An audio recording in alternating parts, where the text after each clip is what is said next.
El tema de hoy lleva como título Heridas invisibles en el nombre de Dios. ¿Cómo es que nosotros podemos explicar de manera lógica que un día, y leo aquí en la palabra de Dios, el Señor Jesús entra a la sinagoga? Es la primera vez que lo ven. Ni existían redes sociales como para decir que él ya era conocido. Es primera vez que lo ven. Y se llega la oportunidad de la lectura en la sinagoga. Él se pone de pie, camina hacia el frente, le entregan el rollo y tiene una lectura muy preciosa. Y eso está en Lucas capítulo 4. Cuando termina la lectura, y aparentemente todo marcha bien. Pero entre los asistentes se están pasando papelitos, puros chamacos, patojos, cipotes, que empiezan como a pasarse un rollito, y no era el rollo de la Torá, era otro rollo en el que ellos andaban. Esta no es una reunión de sicarios, esta no es una reunión de mareros, esta no es una reunión de prostitutas, no, es una reunión de gente que leía el rollo de la ley todos los días, que oraban en público, que ayunaban 3 veces a la semana, que daban diezmo hasta de lo que no debía diezmarse por asegurarse de cumplir todo al pie de la letra. Jesús, que leía en los corazones, él sabía que había algo que se estaba moviendo en el grupo. Y terminó la reunión. Seguramente algunos dijeron, nos vamos a comer, o mira, vamos allá a la orilla del lago, platicamos un rato. Pero hubo otro grupo, los que tenían la religión, se la comían en ese concentrado de pollo Maggi. Sí, ellos no querían perderse ni un pedacito de religión, y se hacían la mera masa de la religión, ellos se aseguraban de comérsela. Y dice la Biblia que al oír estas cosas, las que Jesús había dicho, todos en la sinagoga se llenaron de ira. Ayer hablábamos acerca de la importancia de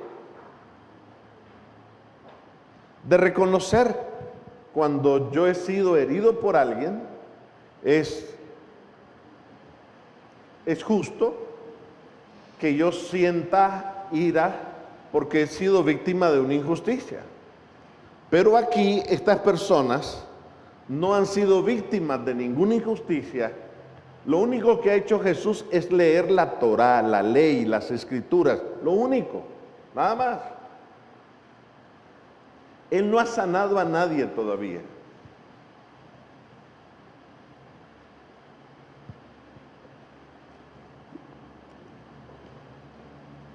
¿Y qué pasa? Llenos de ira, se levantaron, le echaron fuera de la ciudad y le llevaron hasta la cumbre del monte sobre el cual estaba edificada la ciudad de ellos, para despeñarle. A ver, ¿qué puede estar pasando en una religión que cuando se practica alimenta la hostilidad? ¿Qué puede estar pasando en la práctica de una religión que en lugar de causar el bien al prójimo es exactamente lo contrario, el mal?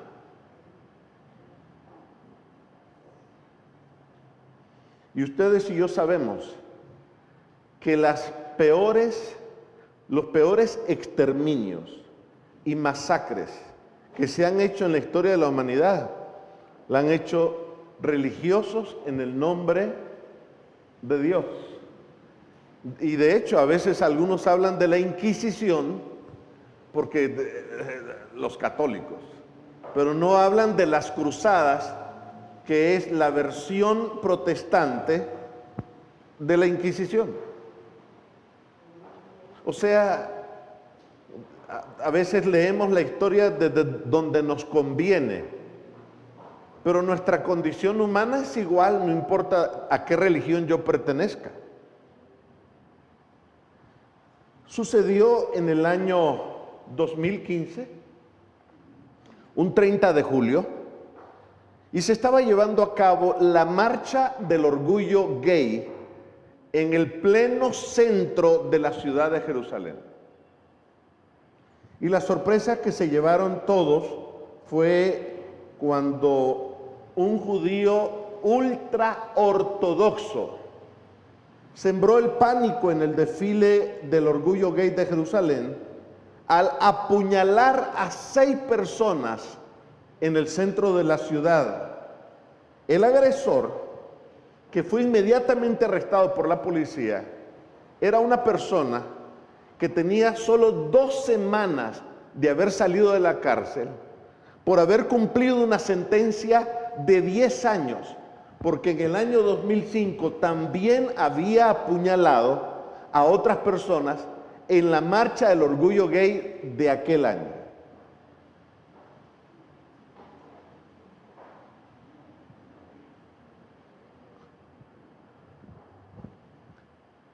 Vamos a acercar el objeto de estudio y lo vamos a poner debajo de la lente del microscopio y vamos a darle una hurgada, una mirada más cercana. Vamos a hacer un close-up y vamos a darle una mirada más próxima al tipo de religión que él practicaba. Los ultra ortodoxos. La religión del agresor se caracteriza por ser celosa, rígida e inflexible.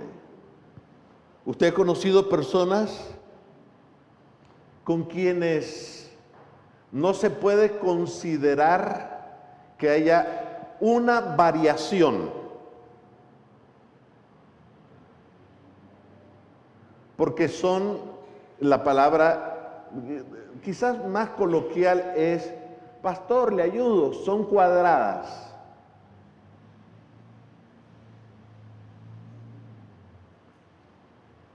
Y la otra característica es que esta religión enfatiza traer las manos limpias. O sea, la pulcritud externa, lucir perfectito. Esta religión se basa en reglas, no en el amor a Dios y al prójimo.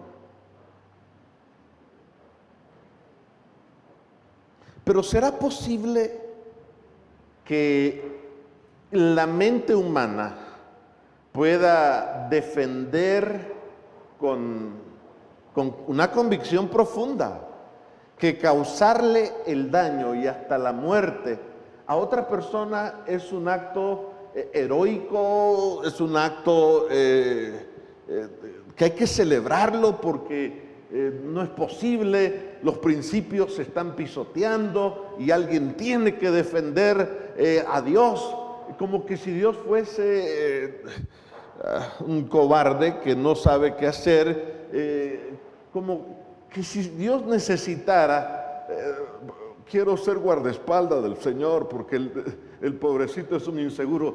¿Qué?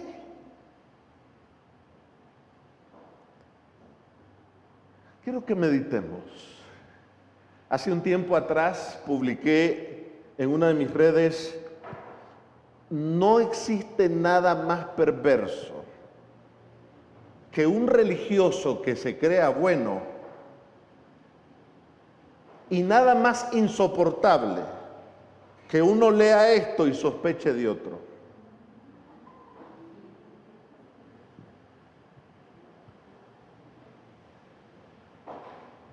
Afortunadamente, no tenemos que acudir a fuentes externas, que las hay en abundancia, que nos hablen, por ejemplo, del perfil de un psicópata.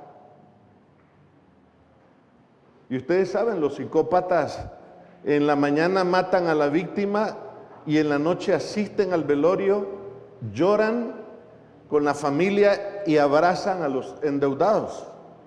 Y al día siguiente se ofrecen para ayudar a cargar el ataúd.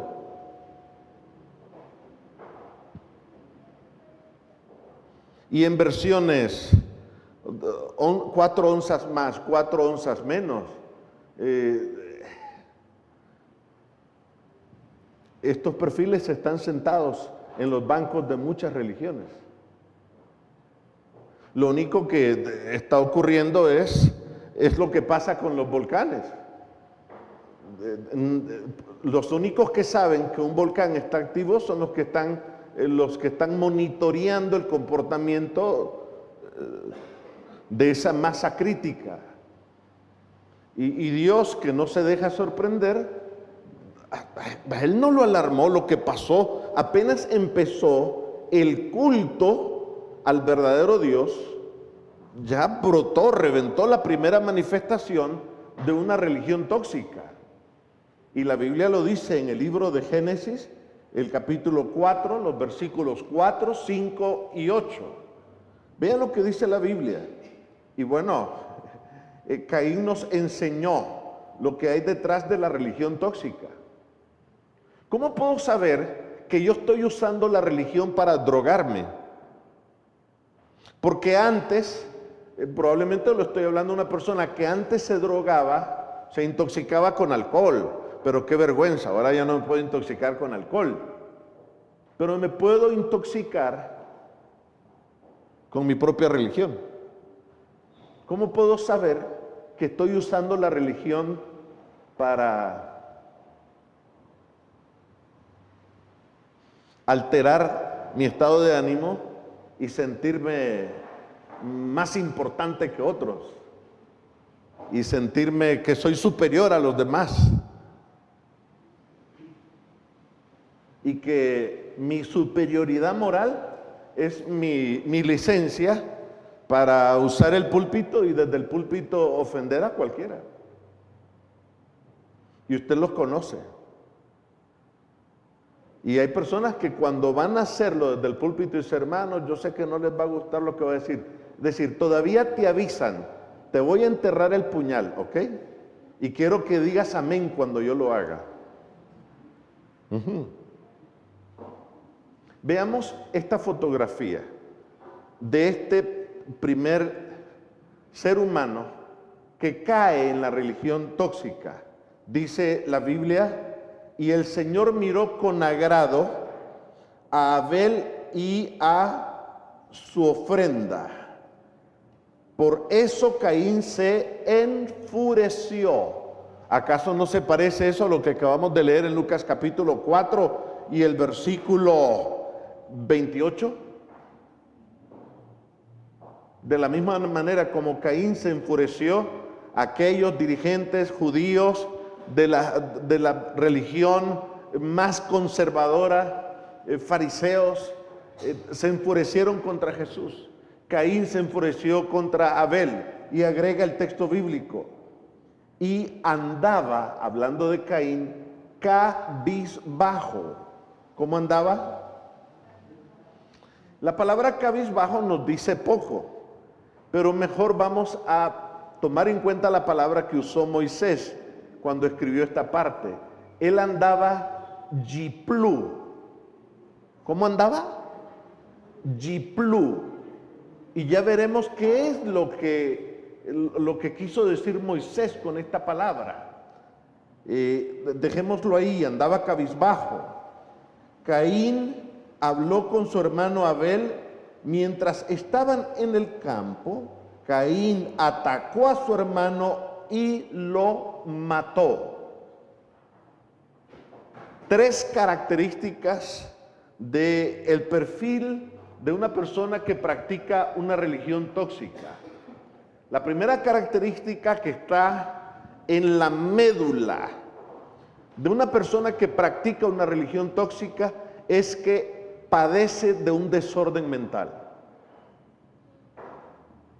Por eso, si hay una persona difícil de convencer que necesita ir a terapia con un psicólogo, es un religioso. Es tan difícil convencer a un religioso que necesita terapia psicológica como a un alcohólico que necesita ayuda. Porque el problema del religioso es que él se siente superior a los demás.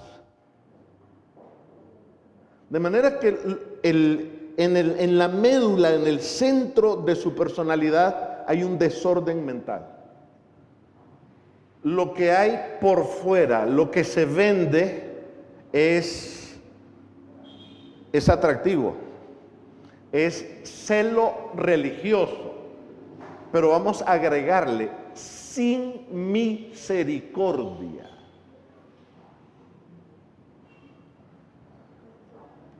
Ustedes y yo hemos oído hablar del apóstol Pablo.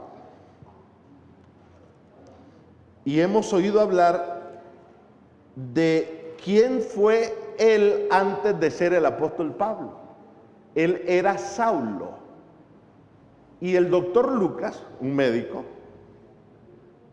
cuando le hace un escaneo a la personalidad de Saulo, escribió así, Hechos 9:1, Saulo, respirando aún amenazas y muerte contra los discípulos del Señor, vino al sumo sacerdote, respirando amenazas y muerte. Pero ¿qué es lo que se mira por fuera? Lo que se ve es, wow, qué hermano tan estricto en las cosas de Dios. Así tenemos que ser todos. Y uno, de plano, la verdad que yo ando muy mal, porque mire, ese hermano hasta descalzo quiere entrar a la iglesia porque el lugar donde Dios está santo es. Wow. Y entonces empiezas tú a escuchar personas que los admiran. Es que mira, es que hasta cómo trae su Biblia. Wow, mira cómo la pinta. Ay, y uno le muestra su Biblia que está bien blanquita, de blanco y negro. Y, ay, qué vergüenza, no quiero que la vean. Pero hay algo que subyace en el fondo de la personalidad de alguien que practica una religión tóxica. De Caín se dice que él enfureció. Ayer hablábamos acerca de esto. Lo que Caín traía y lo que hay debajo de una persona que practica una religión tóxica es una ira reprimida.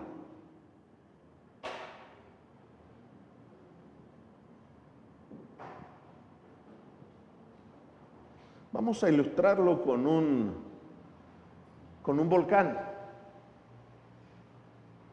Lo que hay debajo, lo que hay detrás de una religión tóxica. De las 3 partes del volcán, la parte que abarca menos espacio es el celo religioso. Las otras 2 partes son de manera focal, céntrica, en el meollo del perfil de alguien intoxicado con la religión hay un desorden mental. Pero lo que le da motivación, combustible a una persona que practica una religión tóxica es la ira reprimida que trae por dentro. Y en esto, usted puede escuchar el vocabulario. Estamos en una guerra. Y entonces ellos se sienten los perseguidos. ¿Sí? Y de repente, oh hermano, me acaban de dar una botella de agua. Aquí tiene el código del enemigo. Hermano, les voy a mostrar que hay unas aplicaciones en sus celulares que tienen la marca del enemigo. Entonces alimentan una sensación de persecución, de miedo, porque acuérdense esto, lo dijimos una de estas noches, la ira es una emoción secundaria y necesita de por lo menos 3 disparadores: el miedo, el dolor y la frustración. Y como cosa curiosa, es que, hermano, ustedes están dormidos y por eso es que la iglesia, usted los oye. Y uno dice, permíteme, ¿tú quisieras leer conmigo Mateo 25, donde habla de las vírgenes? El Señor Jesús dijo que las 10 cabecearon y se durmieron. Y ahora resulta que tú no estás dormido. O Jesús está equivocado o tú eres superior a Jesús. Porque la arrogancia se alimenta de la ira.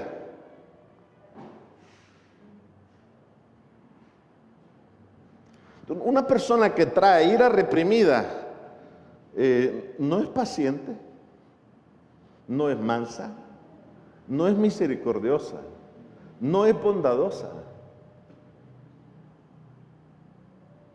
Y te dicen, no, hermanos, lo que pasa es que la Biblia dice que Dios es fuego consumidor. Y usted oye amenes en las bancas, amén.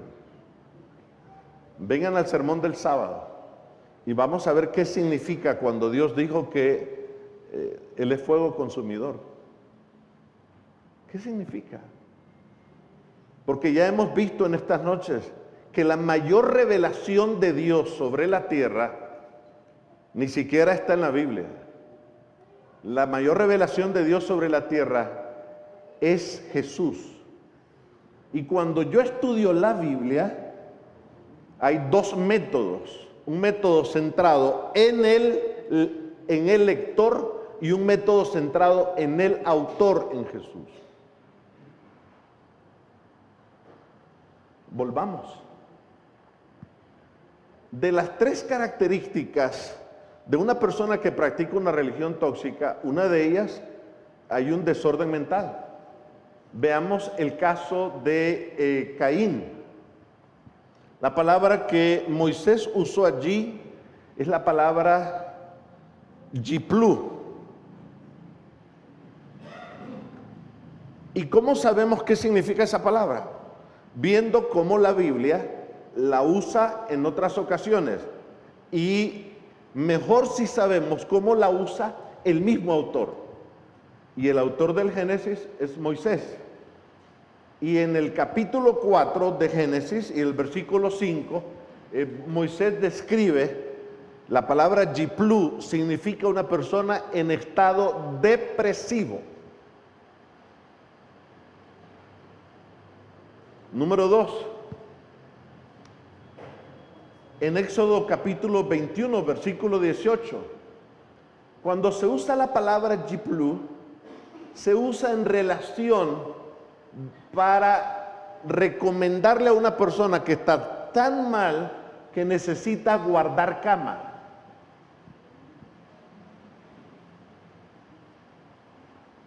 Más aún,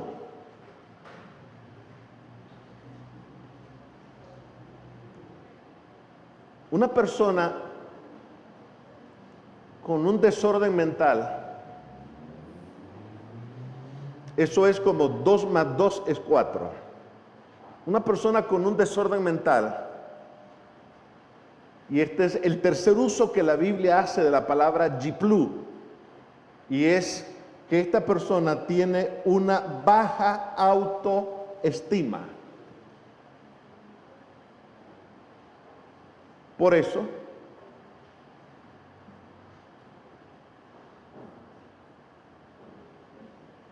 si yo me abstengo de ciertas comidas, está bien, hay principios que nos dicen que debemos cuidar nuestra salud. Pero una persona que que practica una religión tóxica, trata de elevar su estima, siendo lo más riguroso, lo más estricto posible con lo que la religión le enseña.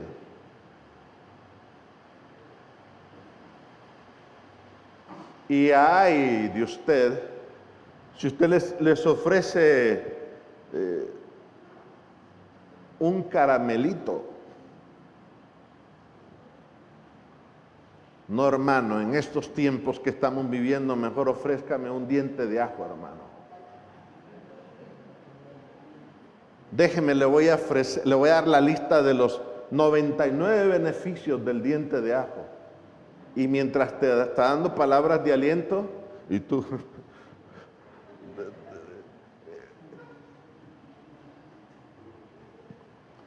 ¿Recuerdan que ayer hablábamos de la importancia de ventilar lo que traemos por dentro? Sucede que yo estoy escribiendo un libro que se va a titular Por si no hay mañana. Y en una de mis redes publiqué esta frase: por si no hay mañana, abramos las ventanas para ventilar nuestra casa interior. Si le damos voz a nuestros demonios internos, los que por cierto todos cargamos, ellos no instalarán su guarida en nosotros y nosotros no haremos un infierno en la vida de quienes más amamos. Y ustedes noten algo: Caín destruyó la vida de la persona, del único hermano que él tenía. Y si usted quiere ver a un adicto a la religión, es destructivo en las relaciones con las personas más cercanas.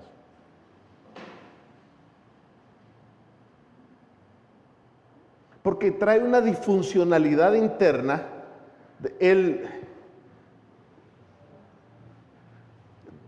Como todos los seres humanos, todos nacemos con necesidades. Y nuestros padres hicieron lo mejor con nosotros, pero también nuestros abuelos con nuestros padres no hicieron un trabajo perfecto. De manera que somos víctimas de víctimas. Pero el gran problema del adicto a la religión es que él usa la religión para sentirse aceptado. Él mismo se aprueba a sí mismo. Tiene una listita de marcas. Él mismo se afirma, él mismo se dice a sí mismo que él es superior a los demás. Y si desde el púlpito le dicen que su religión es la verdadera y que la religión de los católicos es la religión de Babilonia, él sale inflado después de recibir una sobredosis de droga del culto. Y algo interesante es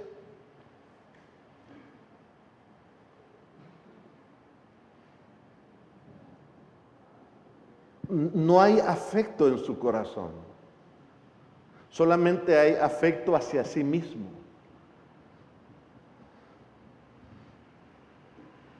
A ver, yo te pregunto, no levantes la mano. ¿Conoces tú a alguien enfermo de la mente? ¿Alguien puede decir, seré yo, maestro?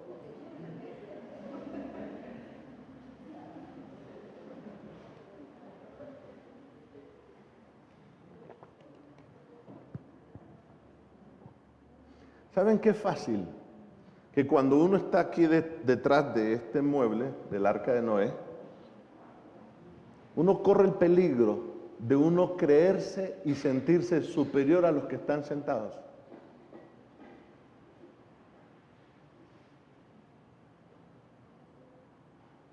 Todos hemos conocido a alguien enfermo de la mente. Quien tiene mente, la tiene enferma.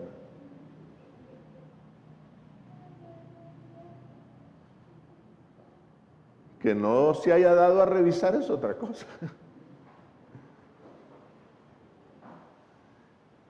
Las abuelitas de antaño tenían razón. Ellas decían, no existe gente sana, lo que hay son personas mal revisadas. Y ellas tenían razón. No somos divinos, somos humanos. Según el músico y poeta brasileño Caetano Veloso, él dijo: visto de cerca, nadie es normal.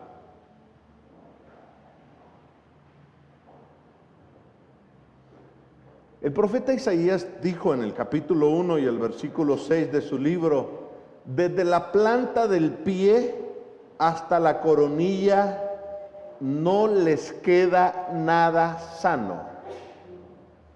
¿Y saben ustedes a quién iban dirigidas esas palabras? A personas religiosas. Los más enfermos no están allá afuera, están aquí adentro.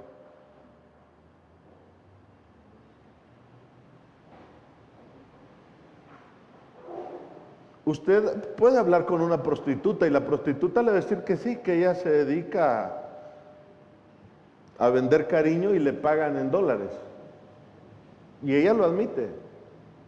Pero que un religioso admita que él está usando la religión para drogarse, no, qué escándalo.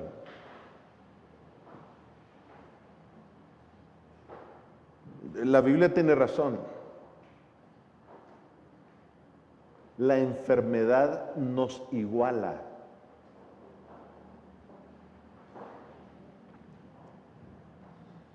Hagámonos la pregunta: ¿cuán sana es nuestra práctica de la religión? ¿Cuán sana? A la luz de esto, digamos, si la religión hace huir del prójimo, no servirle, ser amenazante, no amable, causar miedo, no esperanza, ¿no es eso un manicomio?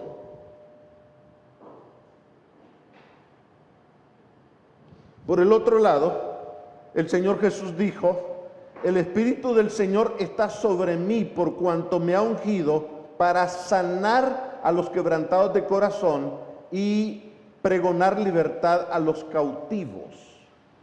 Para Jesús, la verdadera religión sana, restaura y nos hace criaturas libres.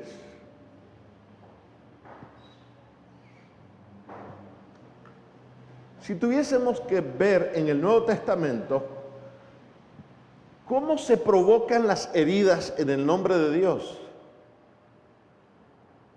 a las otras personas, hay dos muestras en ese capítulo que el Señor Jesús le habló a los fariseos de su época. Dos características. La primera de ellas dice: aplastan a la gente bajo el peso de exigencias religiosas insoportables y jamás mueven un dedo para aligerar la carga. Segunda característica: ¿qué aflicción les espera? Dice Mateo 23, 27. Maestros de la ley religiosa y fariseos, hipócritas, pues son como tumbas blanqueadas, hermosas por fuera, pero llenas de huesos de muertos y de toda clase de impurezas por dentro. ¿Por qué lucen como sepulcros blanqueados? Porque si hay algo que se cuida el religioso, es de verse como un ser humano, como cualquier ser humano allá afuera. Él quiere venderse superior a los demás. El Señor Jesús dejó 3 lecciones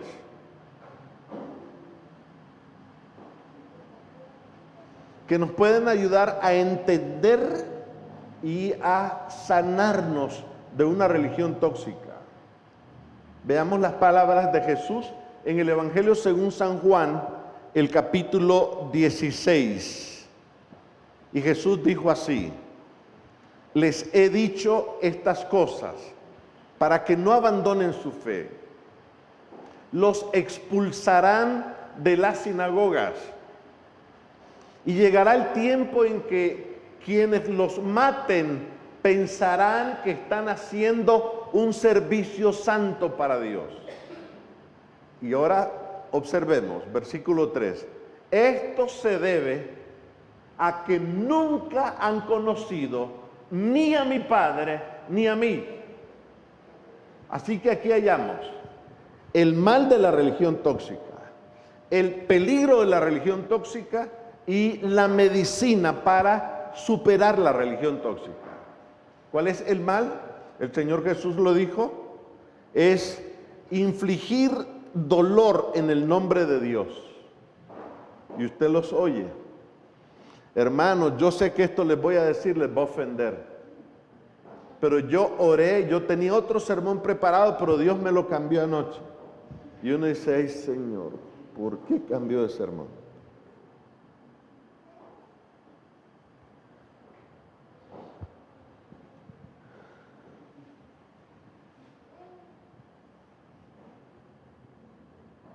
Y hay de historias y historias. Había una señora de esas que aquí no hay en esta iglesia, hay en otras, que se propuso vigilar a una jovencita que llegaba a la iglesia.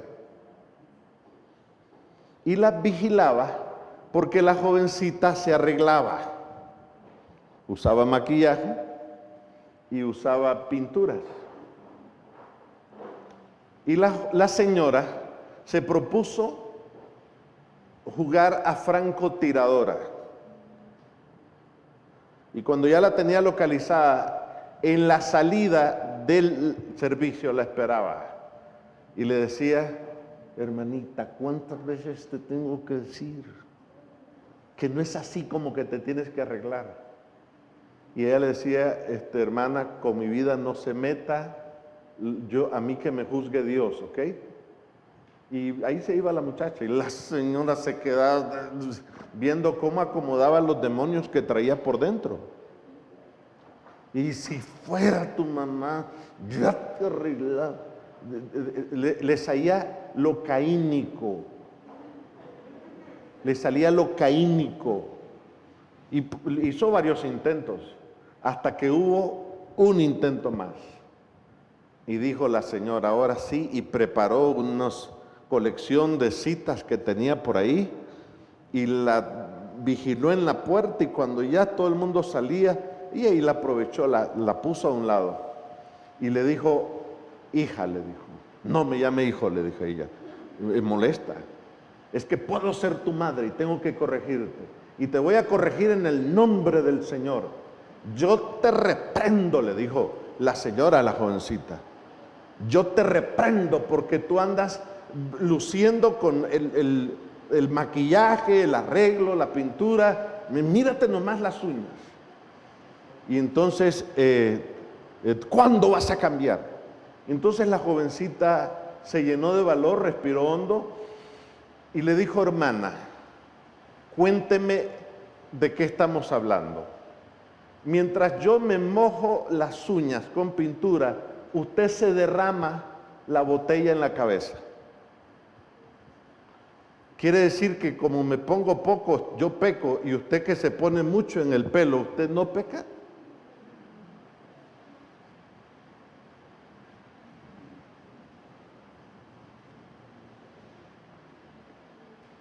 Y si hay algo que Jesús me está diciendo aquí, es que al adicto a la religión, él cree, y ese es el peligro, él cree que a Dios le agrada herir y causar daños en su nombre. Y si por esto ya no vas a venir a la iglesia, pues la iglesia del Señor hay que limpiarla.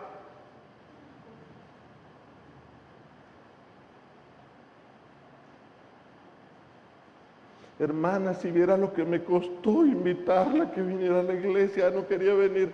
Pues si va a venir, que venga derecha.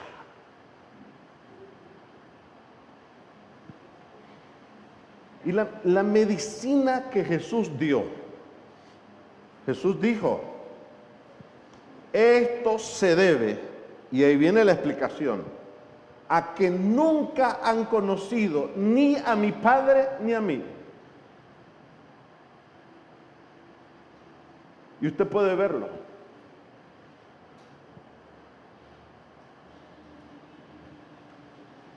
Usted invítelos para que usen la Biblia para hablar mal de las personas de otra religión y aquello hierve, hermano. Aquí está la presencia del Señor, hermanos. Y entonces, inmediatamente empiezan a mandarle mensajes. Mira vos, cuñada, voy a llegar a explicarte esto que me están diciendo. Y pasa lo que pasó con aquella parejita.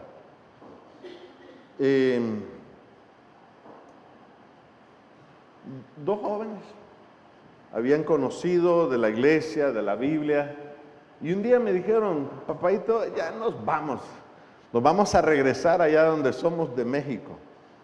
¿Y por qué no? No se vayan. No, dice, es que tenemos que ir a convertir a nuestra familia. A ver, pero ¿cuál es el plan?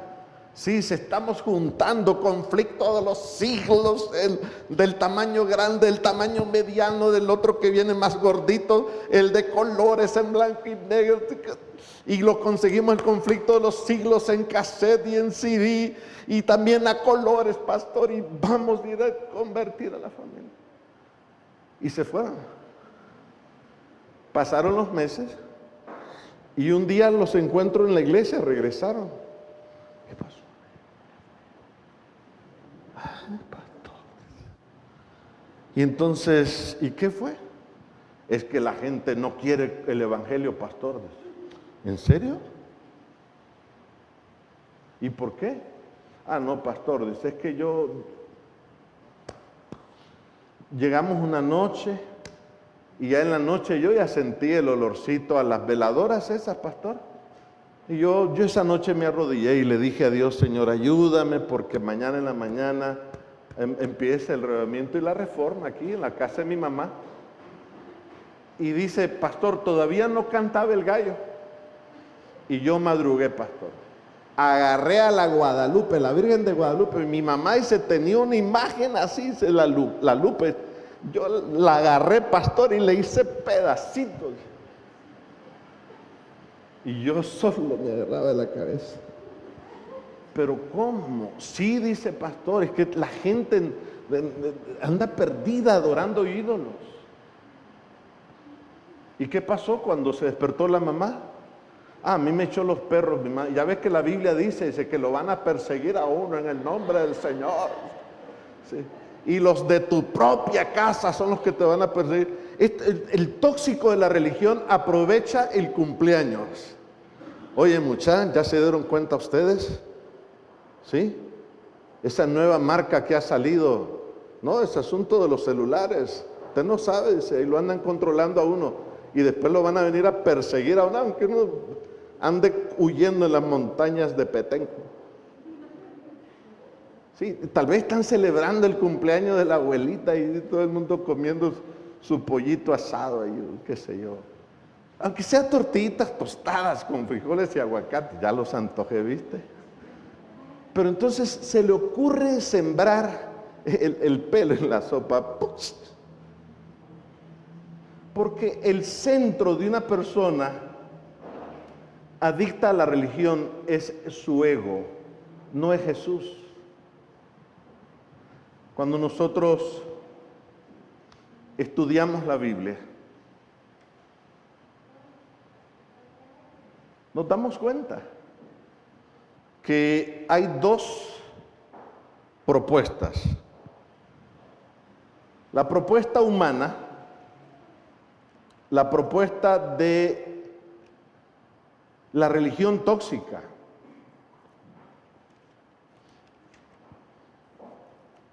No es nuevo. Esa propuesta no es nueva. Dice la Biblia así. Ahora pues, Hechos capítulo 15, versículo 10. ¿Por qué tentáis a Dios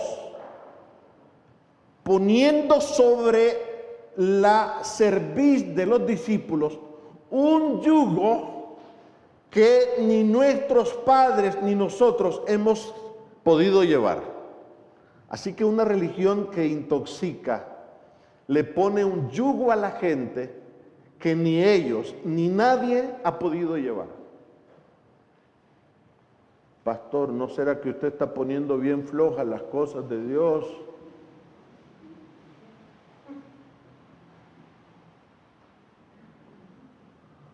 Yo te voy a decir algo. Nadie que sea imperfecto va a entrar al reino de los cielos. Nadie. Y una persona que no acepte llevar el yugo de Dios no entra al reino de los cielos. Amén, pastor. Es que tiene que doler, pastor. Bueno, vamos a preguntarle a la Biblia, ¿cómo es el yugo de Dios? Ya vimos el yugo de los hombres. Ahora veamos el yugo de Dios. Dice así: luego dijo Jesús, vengan a mí todos los que están cansados y llevan cargas pesadas, y yo les daré descanso. Pónganse mi yugo. ¿El yugo de quién? De Jesús. Si hay un yugo, pónganse mi yugo. Déjenme enseñarles, porque yo soy humilde y tierno de corazón, y encontrarán descanso para el alma. Pues mi yugo es fácil de llevar, y la carga que yo les doy es liviana. ¿Cómo es el yugo de Dios? Fácil.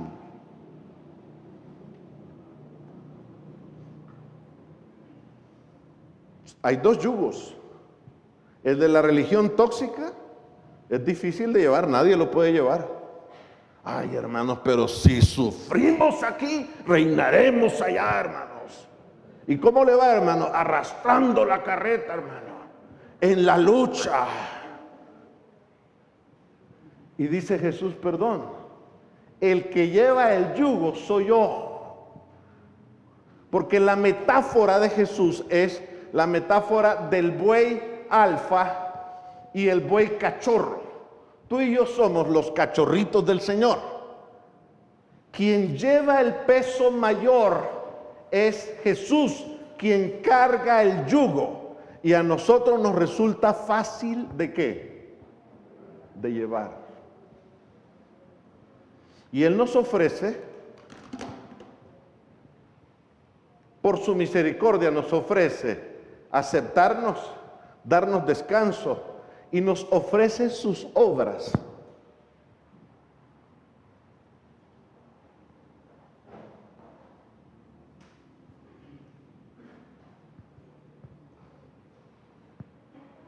La pregunta es, ¿cómo es que recibimos las obras de Cristo? ¿Ok?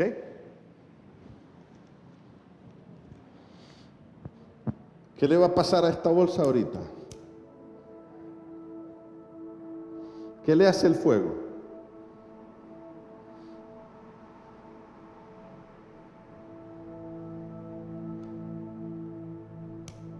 Vení, papaito, vení, acércate. Vení, Jaimito. Mira.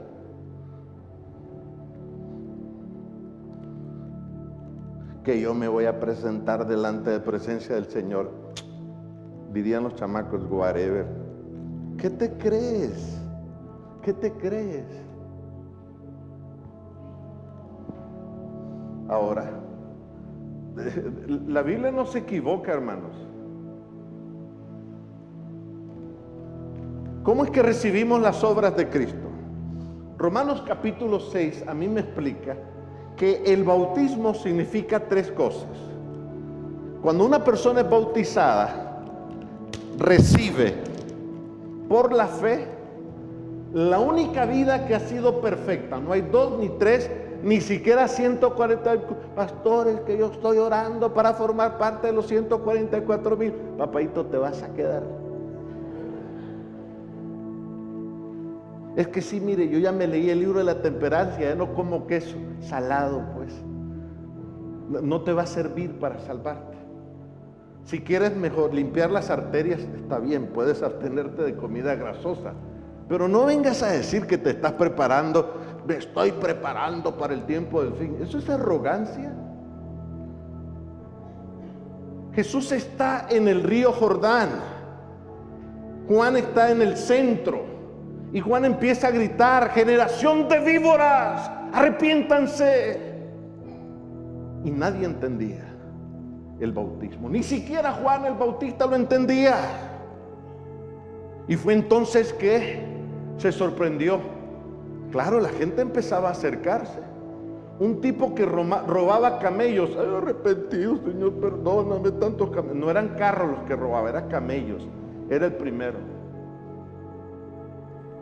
Otra señora que cuando vendía granos básicos, hacía trampa en la balanza.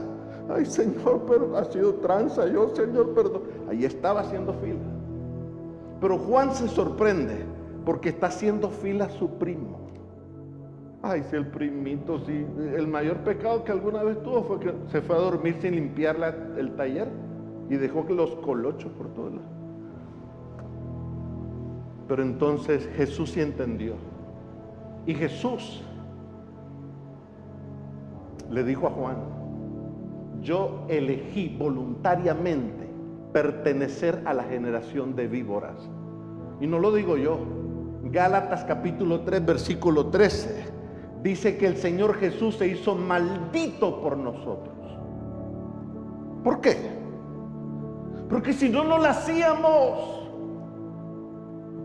Nadie se salvaba, ni uno. Entonces cuando Jesús es sumergido, se abre el cielo. El Espíritu Santo desciende en forma de paloma. Y la única vez, y no habrá otra, que Dios proclama desde el cielo, este es mi Hijo amado en quien yo tengo contentamiento, fue cuando Jesús se bautizó. Entonces fue que Jesús le había explicado a Juan el Bautista, me vas a bautizar para cumplir los requisitos para que todo aquel que sea bautizado en mi nombre. ¿Qué ocurre cuando una persona es bautizada? 3 cosas. Y aquí está mi ayudante. Lo tapamos. ¿Y qué ocurre?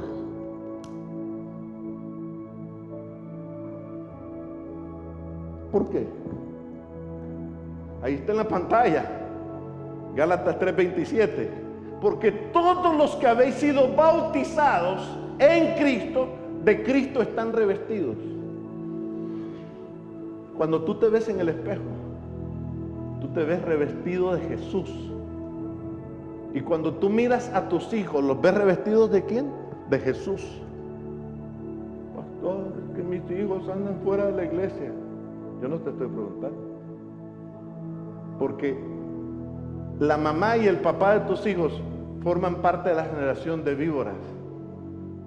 Por eso es que los chiquitos salieron así. Pero no importa cuán víboras seamos, el Señor Jesús ocupó por nosotros el lugar. Por eso es que Gálatas 3:27 me dice a mí que ahora tú y yo estamos revestidos ¿de quién? De Jesús. Padre nuestro, gracias por invitarnos.